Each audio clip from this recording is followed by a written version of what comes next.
JJ the CPA here, hope you're doing well. So for employers, how do you best report on your financials, your PPP funds, your EIDL, your EIDG? Well, here's what I'm doing with my clients. And from this perspective, I think it reflects the numbers the best as you're going throughout the year, and then at the end best reflects what happened to the PPP and the grant and the EIDL for tax purposes. So this would be for the small business owner, the employer. This would probably not be for somebody that got $1 million PPP, because you probably have a CFO and a CEO and a board of directors, and you probably are not using QuickBooks, okay? So I'm talking about the business that's $1 million under, 500,000 or under, has a handful of employees, keeping their own books, or they've got someone that is doing other things in their business and keeping their books, right? That's a lot of business owners. So for the self-employed, check out the video I just posted, because this doesn't apply to you. You got your money free and clear. But for the small business owner that has the employees, and you're then using your PPP funds for payroll, rent, utilities, the business mortgage interest, the health insurance, the retirement benefits, right? State unemployment tax. So how do you account for this? Well, you can get yourself in a real dither and get yourself in a real mess. You can totally jack up your numbers for your purposes of knowing how your business is doing.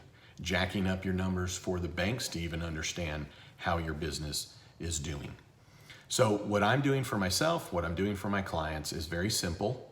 When the funds come in, whether it's the grant or the PPP or the EIDL, the monies that are coming in are going to be accounted for as a liability. So when the money gets deposited and you're recording it, whether it's QuickBooks or Quicken or whatever you're using, it should just be QuickBooks. By the way, QuickBooks Online, you just want QuickBooks Desktop, okay? Nonetheless, I digress. That money's getting deposited, you gotta pick an account where it's going. It is not income, period. It's not. It's not other income, it's not income. Period. It should not go on your income statement throughout the year. I'll tell you why in a minute. But you're going to want to set up a new account. Set it up as a current liability for the EIDG and the PPP. Why a current liability? Well, it's something you're going to be taken care of within 12 months. Usually that's a current liability, 1 year or less.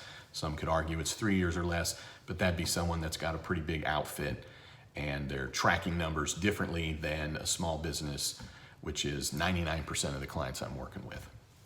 I digress just to say that's going to sit there as a liability. Now, first you may say, well, why is that a liability?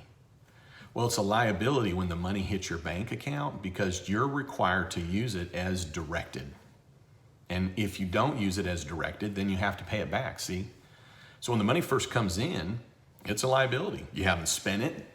Okay, you haven't even determined if you have to pay it back yet, so it's going to sit there. Same thing with the EIDG, the grant.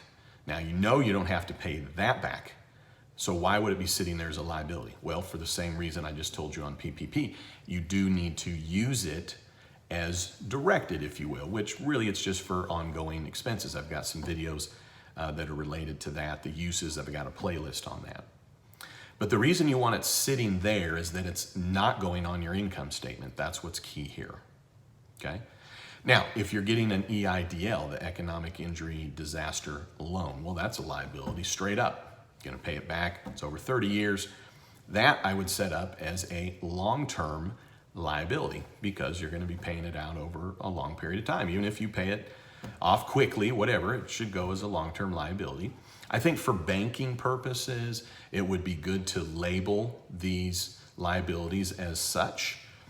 Something, first of all, just to designate to the bank what it is related to this relief that's coming from the government, in the sense also of indicating to you as the management of your company that these are specialized types of funds that are going into your books. And it sticks out like a sore thumb to make sure you're doing something with it at year end.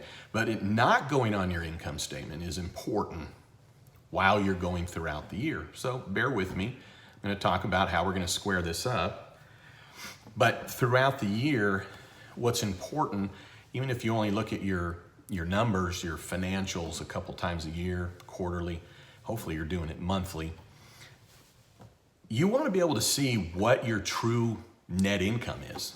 So if you're putting the EIDG on your income statement, if you're putting your PPP on your income statement, whether it's a negative other income or you're putting it income just because you think it should and you know that it shouldn't, or you're putting it as an other expense, which would be a negative expense, it's going to skew your numbers. You need to know how your business is running. So in my opinion, you don't want to record the amount to a liability and then as you're spending it, offset the liability. Because now you're also skewing your income statement. So think of that. You get a $25,000 PPP loan and you're spending the $25,000. Let's just say for grins, you got utilities, you got rent, you got payroll. Well, if you're taking those dollars and as you record them in your bank account in QuickBooks, if you don't put those to the expense items, you offset that to the PPP liability, well, your income statement is not going to look correct when it comes to managing your business because you're not going to see that rent, your utilities, or that payroll on your income statement. That really kind of skews things.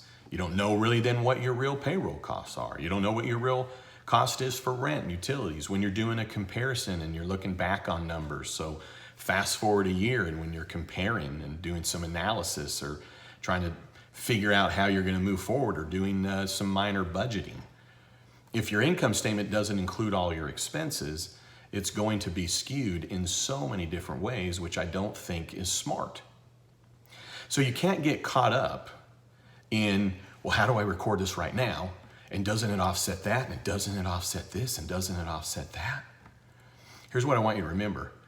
That your books are for your purposes, which is for management purposes. At year end, adjustments can be made to then reflect how it's going to get reported for tax purposes. Most of the businesses I'm working with, when we look at their QuickBooks and we look at their balance sheet and their income statement, it's on the tax basis of accounting, which just means how are they accounting for it on a tax return? Is it cash basis? Well, then so is the books. And whatever the depreciation is on the tax return, that's the depreciation on the books. So for this purpose, at year end, really, you do need to, for tax purposes, reduce down your expenses. The way that I'm going to reflect it with my clients and on my return is that when I go to prepare the tax return for 2020, I am going to record all of the expenses as I normally would, the salaries and wages, officer comp, all normal amounts, full amounts, showing the deduction on the tax return, all the utilities, all the rent, the full deduction amount. And then in other deductions, I'm going to have a line item that's clear as day that'll say PPP. And it will be a negative expense. It'll be a reduction of the expenses. So when I'm doing the tax return and when I'm looking at the financials, I don't ever have to wonder, well, wait a minute, is that the real amount of salaries or is that the real amount of rent or was that rent after we backed out PPP and then, well, now did we use PPP for 3 months of rent, 2 months of rent? Was it for 8 weeks or is it 12 weeks of salaries and wages? You want your financials to reflect what really happened in your business.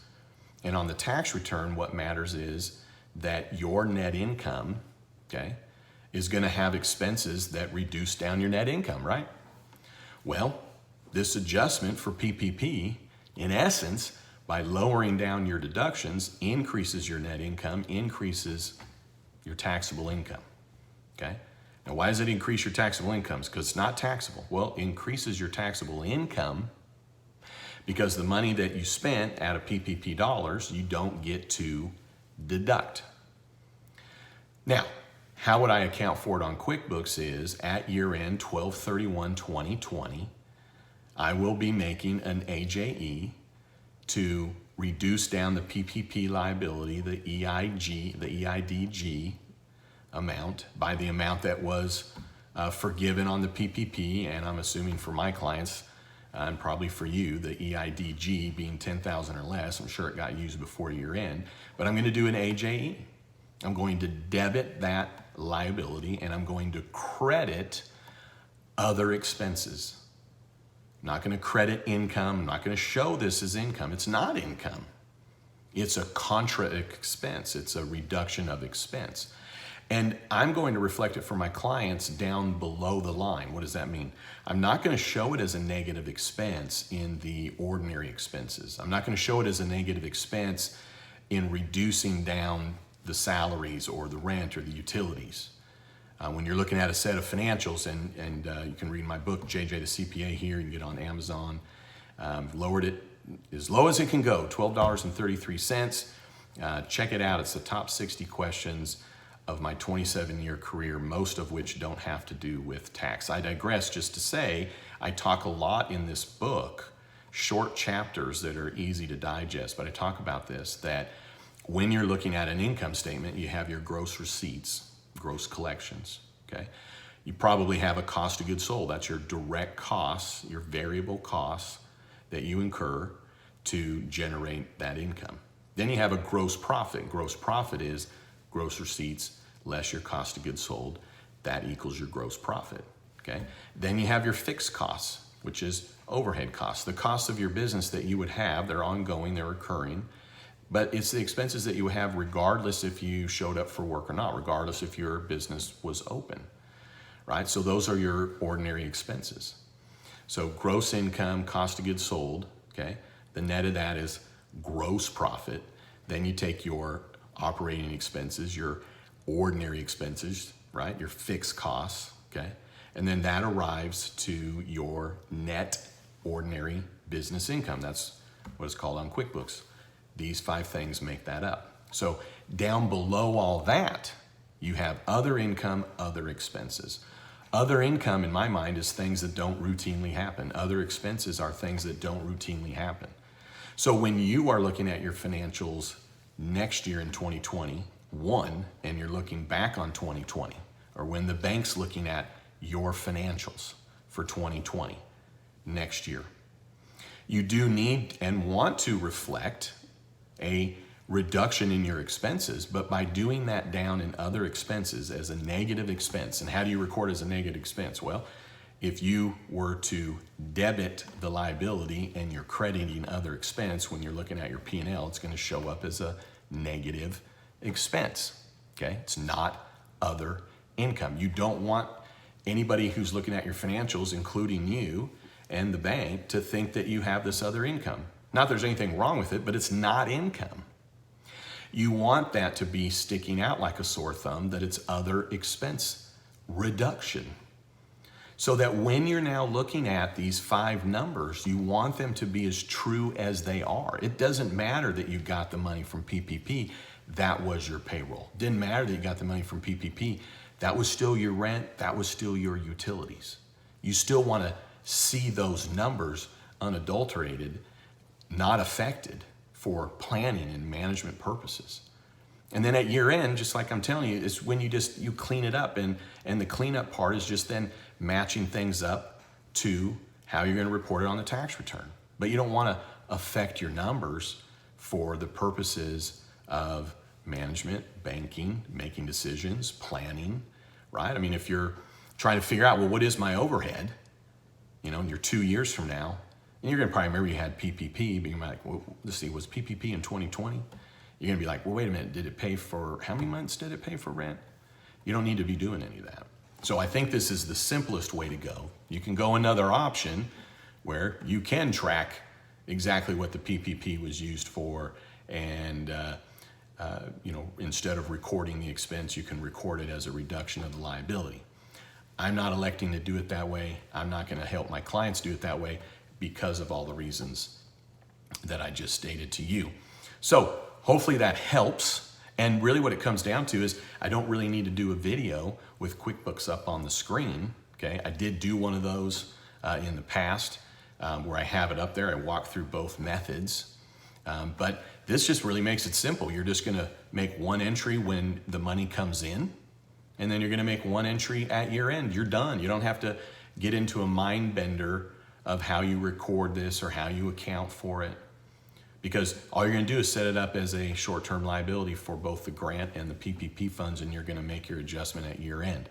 Now on the EIDL, that's just like any other loan. Money comes in, you're going to set up a loan. Then when you make payments on it, you are splitting up the payment between principal and interest, and then the amount that's going to interest, once you're starting to make payments on your economic injury disaster loan, that goes to your P&L, and then paying down the principal reduces down your long-term liability. Now I will say this, if you got PPP and for whatever reason, $2,500 of it was not forgiven, okay? Well then this entry that you're doing at year end, okay, you wouldn't be able to zero out your PPP because you're gonna have to pay back, in this example, $2,500.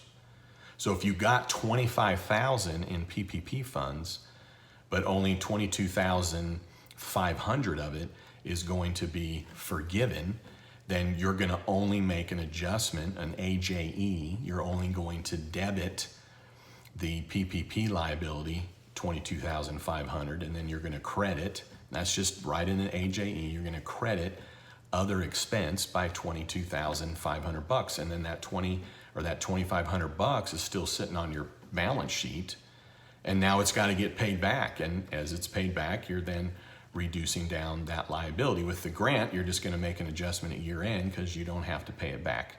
And yes, if you got a grant and you got PPP, then you're one step ahead probably, and you're thinking, well, the grant we do the full adjustment for, but if you got a $1,000 grant, okay, and you did your application for forgiveness and you got $25,000, $22,500 is forgiven, but we know that if you got a $1,000 grant in this example, then technically only $21,500 is going to be forgiven. So in this scenario, you would still make an adjustment to wipe away the EIDG, and it would be $1,000 to negative expenses for the EIDG. And then for the PPP, the adjustment to clean that up at year end would be $21,500 because you would then be owing $3,500. So a lot of numbers to swirl around there. At the end of the day, here's how you don't let them swirl. When the money comes in, you make one entry. It goes to your balance sheet and it's a liability, period. Then go about your business, pay your expenses, okay? If you have a separate bank account for PPP, right? Okay, cool. But as you spend that money, still put it to the expense. If you're moving money from your PPP account to your operating account, don't count that as income. It's just a transfer from one bank account to another. Which is just to say, don't let your mind swirl on it.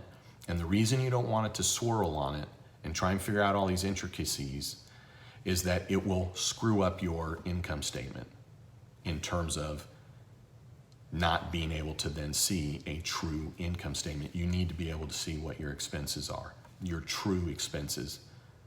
All right, hey, thanks for tuning in. I'd love it if you'd subscribe, and then don't you ever forget, you've never met a CPA quite like me. All right, hey, have a great night.